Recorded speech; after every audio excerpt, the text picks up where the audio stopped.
اللہ تعالیٰ کی سنت ہے کہ جب وہ امتحان سخت لیتا ہے تو پھر اس کا انعام بھی بہت اچھا عطا فرماتا ہے۔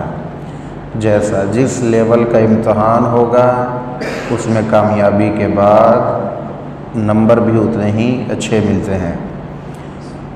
تو یہ دیکھیں حضرت یوسف علیہ السلام کے ساتھ کیا کیا ہوا، ساری ان کی آزمائش اور امتحانات ہم نے دیکھ لیے۔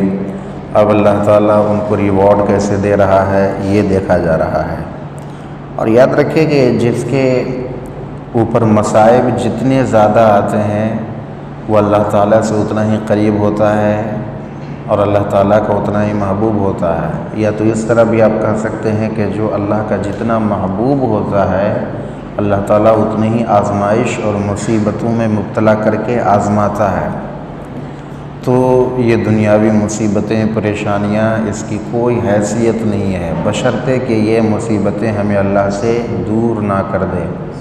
اس لیے غالباً مولا علی کا فرمان ہے، پوچھا گیا تھا کہ ہم کیسے پتہ کریں کہ یہ ہمارے لیے جو مصیبت آئی ہے یہ رحمت ہے یا زحمت ہے، یعنی یہ آفت ہے یا اللہ کی طرف سے آزمائش ہے، یعنی یہ فتنہ ہے یا ہمارے لیے امتحان ہے۔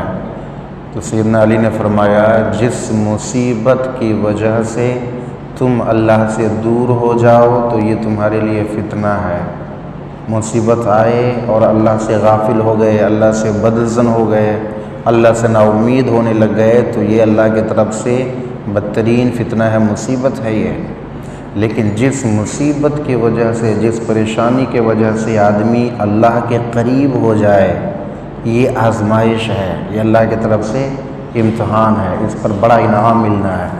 دیکھیں نا ایک آدمی ہمیشہ بس اپنے دن رات کے کام میں لگا ہوا ہے، نہ کبھی عبادت کی فرصت، نہ کبھی تہجد میں اٹھ کے اللہ سے دعائیں کرنی ہے، نہ کچھ مانگنا ہے، نہ باتیں، کچھ نہیں۔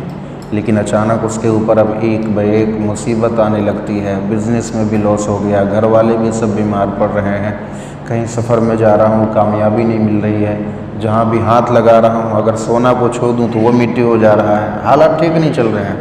اب وہ آخر کار رات کے آخری پہر میں اٹھ کے وضو کرتا ہے، مصلی بچھاتا ہے، پھر وہ اللہ کے آگے گڑ گڑانا شروع کر دیتا ہے۔ تو وہ جو پہلے کچھ یہ سب جانتا نہیں تھا اب اس مصیبت نے اسے اللہ کے قریب کر دیا ہے۔ تو اب یہ مصیبت اس کے لیے فتنہ نہیں ہے بلکہ اس پر صبر کرنے کے بعد ایک بڑے انعام کی پیشاوری ہے۔ تو سیدنا یوسف علیہ السلام نے وہی سارے مصائب پر صبر کیا تو اب اللہ تعالیٰ نے بھائیوں سے بھی ملا دیا اور والد کی جو آنکھیں چلی گئی تھی اس کو بھی واپس کرنے کے لیے انہوں نے اپنا کرتا بھیج دیا اور آنکھیں بھی واپس آ گئی۔ سب نے کہا کہ آپ ہمارے لیے استغفار کیجئے، تو انہوں نے استغفار کیا۔ تھوڑی دیر کے بعد ان کے لیے مغفرت کی دعا کی۔ اب یہودا جو لے کے گیا تھا خبر کپڑے کے ساتھ، قمیص کے ساتھ، تو ادھر سے اب سب کو لے کر کے آنا ہے۔ اب پھر شروع میں جائیں، سوال کیا ہوا تھا؟ اس صورت مبارکہ کے نزول کا سبب یہ ہے کہ یہود نے پوچھا تھا کہ آپ بار بار بنی اسرائیل کا ذکر کرتے ہیں کہ فرعون نے مصر میں ایسے ظلم کیا، ایسے ان کو ستایا، ایسے پریشان کیا، ان کے بچوں کو مارا، عورتوں کو مارا، تو یہ بتائیں کہ آپ یہ لوگ تو رہنے والے اصل میں کنعان کے ہیں، فلسطین کے علاقے کے ہیں، یہ مصر میں آئے کیسے تھے؟ تو وہ آنا اس طرح ہوا تھا کہ پہلے یوسف آئیں، بادشاہ بنے، تو اب اس وقت پر یہاں پہ آئیں۔ اب آپ قصے میں حضرت یوسف نے کہا کہ جاؤ اپنے پورے گھر والے کو لیتے آ جاؤ۔ وہ کتنے لوگ تھے؟ الگ الگ قول کے مطابق بعض نے لکھا ہے کہ 72 تھے، بعض نے لکھا ہے 82 تھے، بعض نے لکھا ہے 90 تھے، 100 تھے، یعنی اپروکسیمیٹلی 100 کے آس پاس وہ لوگ سارے تھے۔ یعقوب علیہ السلام، ان کے سارے بیٹے، ان کی ساری بیویاں، ان کے بچے، یہ سب ملا کر کے 90 سے 100 کے آس پاس تھے۔ اس کے بعد حضرت موسیٰ علیہ السلام کا دور آیا بہت دنوں کے بعد، پھر فرعون کا ظلم ہوا، پھر فَأَسْرِ بِعِبَادِي لَيْلًا إِنَّكُمْ مُتَّبَعُونَ، اللہ تعالیٰ نے حکم دیا موسیٰ کو کہ اب میرے بندوں کو یہاں سے ظلم سے آزاد کراؤ اور یہاں سے نکالو۔ یہاں سے نکلے، بحر قلزم میں گئے، وہاں پہ فرعون ڈوبا۔ تو اس وقت جب گئے یہ بنی اسرائیل، تو اس وقت ان کی تعداد تھی تقریباً 6 لاکھ، یعنی آئے تھے 90 یعنی 100 کے آس پاس، اور جب گئے تو 6 لاکھ ان کی تعداد ہو گئی تھی۔ خیر ابھی والدین کو آنا ہے اور سب کو آنا ہے، تو پورا خاندان حضرت یوسف کا اب حضرت یوسف کے پاس آ رہا ہے۔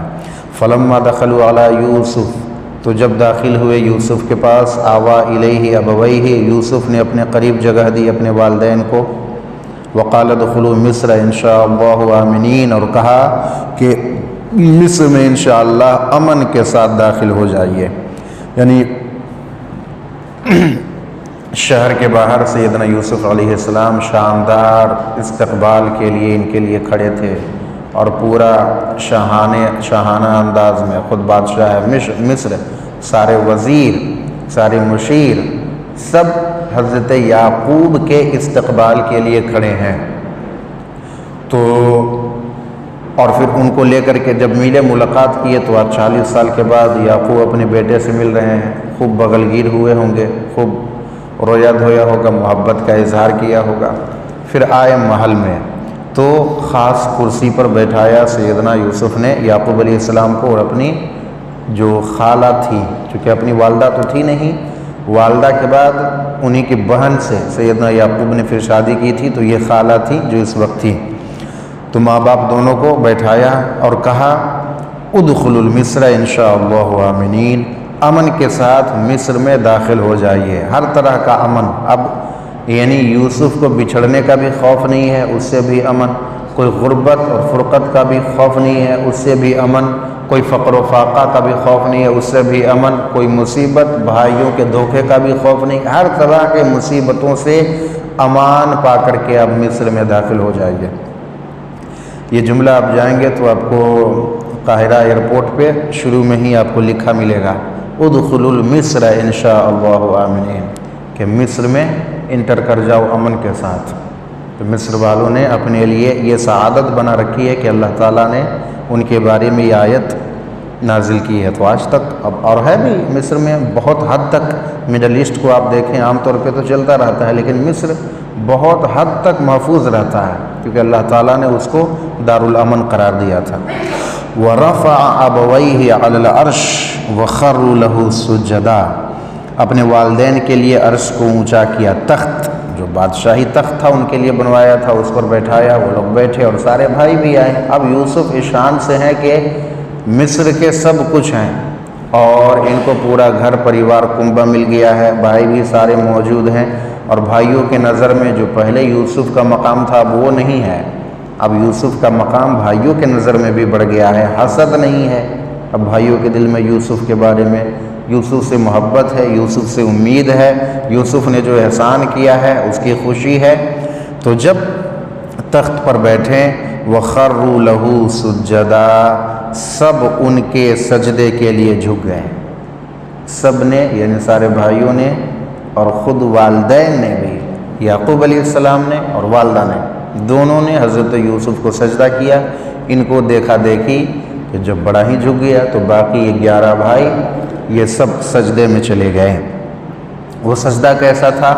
تو اس میں مفسرین کے الگ الگ اقوال ہے، چاہے جیسا بھی سجدہ تھا، ایک چیز تو ہے یہ عبادت کا سجدہ نہیں تھا، یہ رسپیکٹ شو کرنے کے لیے اس دور میں جو طریقہ رائج تھا سجدہ کرنے کا، یہ وہ والا طریقہ تھا، اور اس شریعت میں یہ جائز تھی۔ بعض نے لکھا ہے کہ بس جھک گئے تھے، بعض نے لکھا کہ رکوع تک جھک گئے تھے، بعض نے لکھا کہ نہیں بالکل سجدے میں چل گئے تھے، بعض نے لکھا کہ یہ عبادت کا ہی سجدہ تھا، لیکن یوسف کی عبادت نہیں، یوسف قبلہ کی طرح تھے، یعنی عبادت اللہ کی ہو رہی تھی لیکن یوسف قبلہ تھے۔ جیسے ہم لوگ عبادت اللہ کی کرتے ہیں لیکن قبلہ ہمارا کعبہ ہوتا ہے، اسی کے طرف منہ کر کے جھکتے ہیں، اسی طرح یوسف قبلہ کی طرف ہے، ان کی طرف منہ کر کے جھکنا اور سجدہ کرنا تھا ان کو، تو انہوں نے سجدہ کیا۔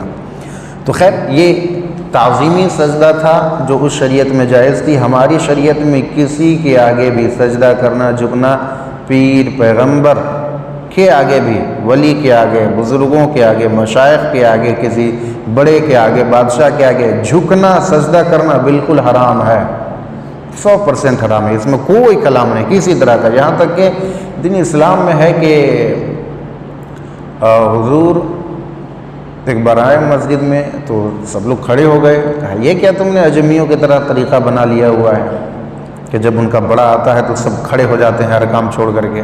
بیٹھے رہو اپنی جگہ پر۔ جو یہ چاہتا ہے، جس کے دل میں یہ تمنا ہے کہ میں آؤں تو لوگ میرے لیے کھڑے ہو جائیں، وہ اپنا ٹھکانہ جہنم دیکھے۔ تکبر ہے نا، یہ اپنے اندر بڑائی ہے۔ تو یہ سب سے ہماری شریعت نے منع کیا ہوا ہے، سجدہ تعظیمی وغیرہ ہر طرح کی چیزوں سے۔ وقال یا ابتی ھذا تأویل رؤیای من قبل، اب آپ ڈاٹ کنیکٹ کیجئے پیچھے سے۔ سب سے پہلے جو کہا تھا انی رأیت 11 کوكبا، اب اس کا نقطہ یہاں پہ جڑ رہا ہے۔ جب سجدے میں سب گر گئے تو یوسف نے کہا یہ اے میرے والد صاحب، ھذا تأویل رؤیای من قبل، یہ میرے خواب کی تعبیر ہے جو میں نے پہلے دیکھا تھا۔ پہلے دیکھا تھا کہ 11 کوكب یعنی 11 ستارے سجدہ کر رہے ہیں، اور چاند اور سورج میرے آگے سجدہ کر رہے ہیں۔ تو چاند اور سورج کون؟ یعقوب علیہ السلام اور والدہ، ماں باپ، اور 11 ستارے وہی 11 بھائی، یہ 11 ستارے جو سجدہ کر رہے تھے۔ آج قد جعلھا ربی حقا، آج اللہ تعالیٰ نے میرے خواب کو سچا کر دیا۔ خواب میں اللہ تعالیٰ جو بشارت دیتا ہے، آدمی کبھی کبھی کوئی خواب دیکھتا ہے، اس کو لگتا ہے کہ مجھے کچھ خواب میں دکھایا گیا ہے، اب ایک دن بعد سے فوراً پریشان ہو جاتا ہے کہ اگر اس کا معنی یہ ہے خواب کا تو ہو کیوں نہیں رہا ہے؟ 40 سال کے بعد خواب سچ ہوا ہے، 40 سال سے زیادہ کا عرصہ گزر گیا ہے۔ قد جعلھا ربی حقا، اللہ تعالیٰ نے اس کو سچ کر دکھایا۔ وقد احسن بی اذ اخرجنی من السجن وجاء بکم من البدو من بعد ان نزغ الشیطان بینی وبین اخوتی، اللہ تعالیٰ نے میرے اوپر ہمیشہ احسان کیا، ایک تو جب اس نے مجھے جیل میں سے نکالا اور آپ سب کو دیہات سے یہاں پہ لے آیا، یعنی اللہ تعالیٰ کے احسانات اپنے اوپر جو ہیں وہ حضرت یوسف علیہ السلام گنوا رہے ہیں۔ ان کے ساتھ جتنی آپ نے ابھی سنا، جتنے مصائب اور مشکلات آئیں، ان سب میں جو سب سے خطرناک مشکل مصیبت آپ کہہ سکتے ہیں، کسے کہہ سکتے ہیں؟ کون سا مسئلہ تھا جو بہت زیادہ مشکل تھا؟ میں تو دیکھتا ہوں کہ جب کنویں میں ڈالے گئے تھے تو وہ سب سے زیادہ مشکل تھا، کیونکہ جیل میں بھی ڈالا جانا، جیل میں ہے کم از کم چلو لوگوں کے ساتھ ہے، کھا پی رہے ہیں، کنویں میں تو کوئی انسان نہیں، 2-3 دن 4 دن ہفتہ دن اگر کھانا اگر رہ جاتے اس میں تو پھر انسان کی زندگی ختم تھی۔ تو سب سے مشکل مرحلہ وہ تھا۔ تو اللہ تعالیٰ کے ان انعامات اور احسانات کو اب حضرت یوسف یاد کر رہے ہیں، مصیبتوں کو یاد کر رہے ہیں کہ اللہ تعالیٰ نے ان مصیبتوں میں مجھے کیسے نجات دلائی۔ لیکن ذکر کیا کر رہے ہیں؟ اذ اخرجنی من السجن، کہ اللہ تعالیٰ نے مجھے جیل سے نکال دیا۔ یہ کنویں سے نکالنے والی بات کیوں نہیں کہہ رہے ہیں؟ یہ تو بڑی مصیبت تھی، اس پر تو بڑا انعام تھا، جیل والی تو بات کی بات ہے۔ کہا جس نے کنویں میں ڈالا تھا وہ بھائی بھی سامنے موجود ہیں، اس لیے اس مصیبت کو یاد نہیں کیا کہ جس نے اس مصیبت میں گرفتار کیا تھا اس کو عار اور شرم بھی محسوس نہ ہو، کہ جب ایک بار معاف کر دیا تو پیغمبروں کا یہ شیوا ہوتا ہے کہ معاف کرتے ہیں تو وہ بھول جاتے ہیں کہ کیا ہوا تھا۔ حضور کی حدیث التائب من الذنب کمن لا ذنب لہ، کہ توبہ کرنے والا ایسا ہی ہے جیسے اس نے کوئی گناہ کیا ہی نہیں ہے۔ یہ اللہ تعالیٰ کی سنت ہے کہ جب اللہ تعالیٰ معاف فرما دیتا ہے تو اس گناہ کا حساب کہیں پہ رہنے بھی نہیں دیتا، فرشتے ڈھونڈتے رہ جاتے ہیں رجسٹر میں کہ وہ گناہ کہاں ہے، اللہ تعالیٰ اس کو بھی مٹا ہی دیتا ہے کہ جب معاف کر دیا ہے تو اب اس کا حساب کیا رکھنا ہے۔ یہ آج کے دور کی بات ہے جو کہا جاتا ہے کہ forgive but don't forget، بھول جاؤ، معاف کر دو لیکن بھولو مت۔ لیکن پیغمبر معاف کرتا ہے تو ایسا بھول جاتا ہے کہ اس کا ذکر بھی نہیں کرتا ہے۔ تو اس نے مجھے جیل سے نکالا اور آپ سب کو دیہات سے یہاں لے آیا. من بعد ان نزغ الشیطان بینی و بین اخوتی. اب اس مصیبت کو تھوڑا سا یاد کیا جو بھائیوں نے حسد کیا تھا, قتل کرنا چاہا تھا, تو کیسے یاد کیا؟ بعد اس کے کہ شیطان نے میرے اور میرے بھائیوں کے درمیان میں نزاع پیدا کر دیا تھا, دشمنی بنا دی تھی. یعنی میرے بھائیوں نے جو کچھ کیا یہ ان کا نہیں تھا, یہ سب شیطان کو بلیم دیا کہ یہ سب شیطان نے ان سے کروایا تھا, یہ تو نادان تھے ہمارے بھائی, شیطان نے یہ سب کروایا. ان ربی لطیف لما یشاء. اللہ تعالیٰ جس کے ساتھ چاہتا ہے لطف کا معاملہ فرماتا ہے. هو العلیم الحکیم, وہ بے شک علیم ہے اور حکیم ہے. رب قد آتیتنی من الملک وعلمتنی من تعویل الاحادیث. اے اللہ تو نے مجھے عطا فرمائی, تو نے مجھے دی بادشاہی, اور چونکہ اب مانگنا ہے, اب حضرت یوسف علیہ السلام کی عمر بھی ہو چکی ہے, اور اس میں یہ دکھا رہے ہیں کہ مومن کا شیوا کیا ہونا چاہیے, ابتدا ہو اس کے لیے یا انتہا, اس کا مطمع نظر کیا ہوتا ہے. ان کی دعا ہے. اب دعا ان کا ایک اچھا پوائنٹ ہے, لیکن دعا سے پہلے وہ کچھ باتیں کر رہے ہیں کہ اللہ تو نے مجھے بادشاہت عطا فرمائی, تم نے مجھے تعویل احادیث کا علم دیا, یعنی معاملات کو سمجھنے کا, یہ خواب کی تعبیر کا علم دیا. فاطر السماوات والارض انت ولی فی الدنیا والآخرہ. تو زمین و آسمان کا پیدا کرنے والا ہے, تو ہی دنیا اور آخرت میں میرا ولی, میرا دوست, میرا قریبی, میرا مددگار, سب کچھ تو ہی ہے دنیا اور آخرت میں. اب اس کے بعد توفنی مسلمہ, مجھے موت دے تو اسلام کی حالت میں موت دے, مسلمان بنا کر. یہ سب سے اہم دعا ہے ان کے لیے. وَأَلْحِقْنِي بِالصَّالِحِينَ, اور مجھے نیک لوگوں کے ساتھ ملا دے. تو دعا تو یہ ہے. اس سے پہلے 2-3 جملے ایسے انہوں نے کہے, تو یہ دعا کا آداب ہمیں سکھایا کہ جب اللہ کے بارگاہ میں کچھ مانگنا ہوتا ہے تو پہلے انہوں نے کیا کہا, رب قد آتیتنی من الملک. اے اللہ تو نے مجھے بادشاہی دی. پہلے اللہ کے پچھلے انعامات اور اس کے احسانات کا اعتراف کرو, ایکسیپٹ کرو کہ ہاں اللہ تعالیٰ نے تمہارے اوپر یہ احسان کیا, اس کا ذکر کرو. پھر اللہ تعالیٰ کی شان بیان کی جائے کہ فاطر السماوات والارض, زمین و آسمان کا پیدا کرنے والا. آگے جو میں مانگنے والا ہوں وہ تمہیں دینے میں کوئی مشکل نہیں ہے, کیونکہ تو پورے زمین و آسمان کا خالق و مالک ہے. اور پھر تیسرے اسٹیپ میں انت ولی فی الدنیا والآخرہ, تو مجھے دے گا کیوں نہیں, میرا دوست دنیا میں بھی تو ہی ہے, آخرت میں بھی تو ہی ہے, تو مجھے کیوں نہیں دے گا, میں تجھے چھوڑ کے مانگنے کس سے جاؤں گا.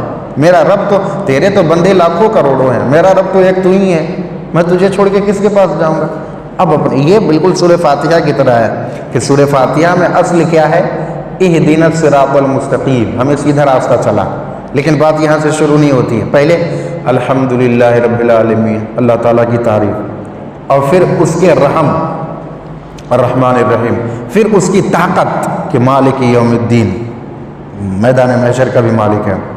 پھر اپنا ایفرٹ کہ میرا کیا تعلق ہے تمہارے ساتھ, ایاک نعبد و ایاک نستعین, کہ میں تیرا ہی بندہ ہوں, تجھی سے سب کچھ مانگنا ہوتا ہے. اب اپنا مطلب بندہ بیان کرتا ہے, اہدنا الصراط المستقیم, جب ہمارا اور تمہارا اس طرح کا رشتہ ہے تو ہمیں سیدھے راستے پر چلا نا میرے مولا.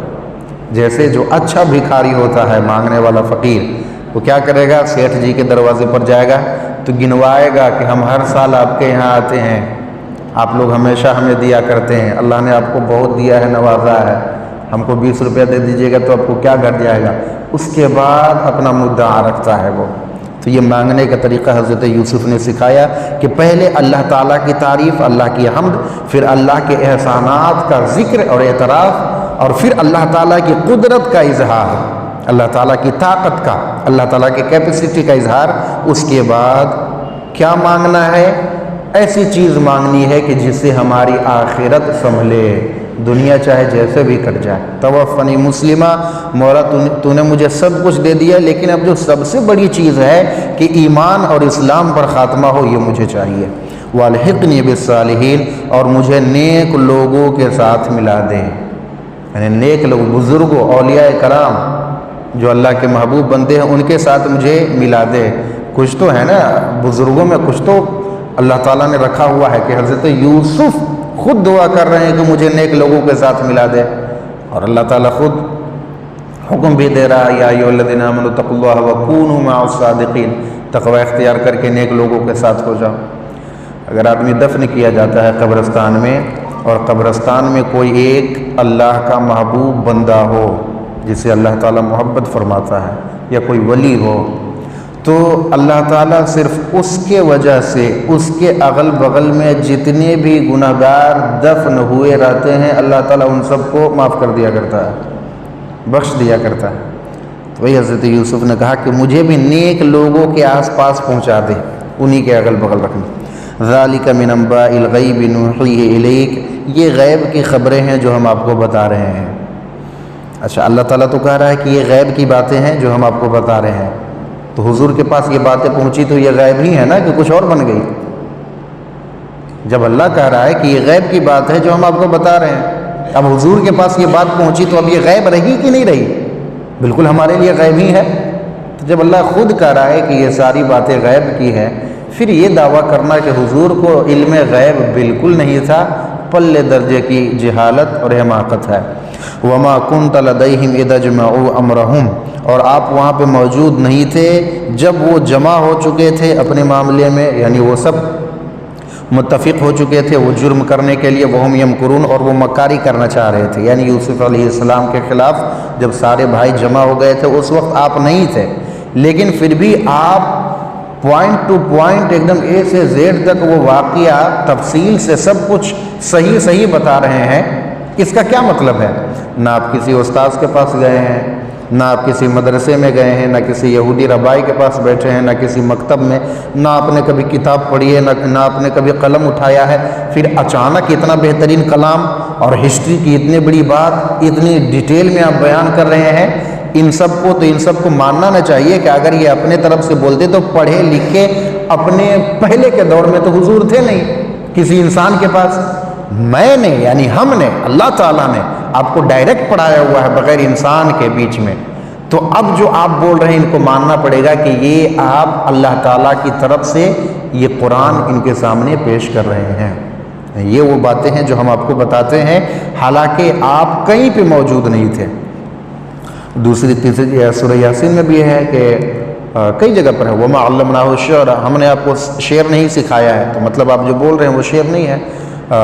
وَمَا كُنْتَ تَتْلُو مِنْ قَبْلِهِ مِنْ کتاب، آپ اس سے پہلے کتاب نہیں پڑھا کرتے تھے، اب پڑھ رہے ہیں، تو ظاہر سی بات ہے کوئی نہ کوئی تو میریکل ہوا ہے۔ وہ میریکل کیا ہے کہ اللہ تعالیٰ نے آپ کو چن لیا ہے لوگوں کی رسالت کے لیے، اور آپ کو اللہ نے قرآن دیا ہے۔ یہ قرآن آپ اپنے طرف سے نہیں بیان کر رہے ہیں۔ وَمَا أَكْثَرُ النَّاسِ وَلَوْ حَرَصْتَ بِمُؤْمِنِينَ، مگر بہت سارے اکثر لوگ، میجورٹی آف دا پیپل، وہ بلیو نہیں کریں گے، وہ مانیں گے نہیں، اگرچہ آپ چاہیں کہ وہ مان جائے لیکن وہ مانیں گے نہیں، اکثریت مانتی نہیں ہے۔ وَمَا تَسْأَلُهُمْ عَلَيْهِ مِنْ أَجْرٍ، حالانکہ آپ ان سے کوئی اجر نہیں مانگتے ہیں، بدلے میں ان سے کوئی فیس نہیں مانگ رہے ہیں، ہدایت کے لیے قرآن سنانے کے فیس نہیں مانتے۔ إِنْ هُوَ إِلَّا ذِكْرٌ لِلْعَالَمِينَ، یہ تو ہم نے آپ کو جو قرآن دیا ہے یہ ساری کائنات کے لیے یاد دہانی ہے، ایک ذکر ہے۔